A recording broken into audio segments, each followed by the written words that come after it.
Hi, Graham. Thanks for making the time to catch up with me. Well, thanks, George, for the opportunity as well to talk about this. Right, so you can see that the service we provide where we investigate that orphan software, we document what it does, we work out what intellectual property is in that software and try and maintain it. So then we adopt it, maintain it, while a broader strategy is determined. That's generally how things should progress from there, do you think? Yeah, and look, I think you've hit three. It's a very important nails on the head there.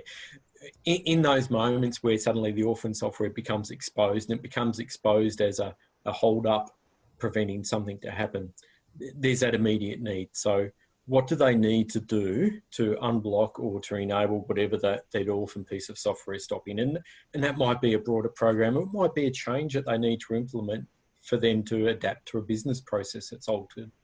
So there's that immediate need. What do we do now? It also then exposes that, look, there is a true genuine need for this piece of orphan software to exist in the business. So what's that longer term direction? Do we consolidate its functionality into another piece of enterprise software that we have? Does that solution need to evolve or adapt in a different way, or can it be replaced? And basically those options are what any organisation in that state of play need to think through.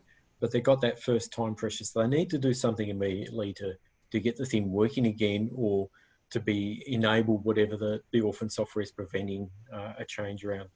Then they also need to say, well, what are we going to do longer term? This problem exists. We need a solution for the business.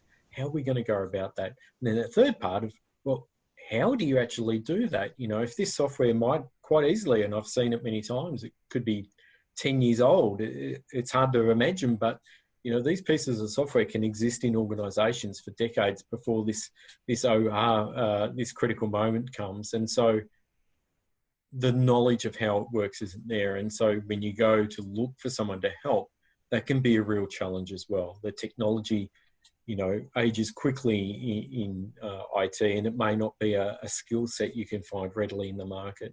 You're not going to have necessarily a vendor to pick it up either. So there's a lot of things that you then get confronted with as to how you actually evolve or take that forward. Right. A lot of people are in a sense of calm and a steady state environment where the things are working, but they're sitting on these time bombs. And I think that's where they need to take some action, locate those things, bring Softlogic in. We can assess those particular solutions and find ways to maintain them and to look after them properly and keep them running reliably for the client.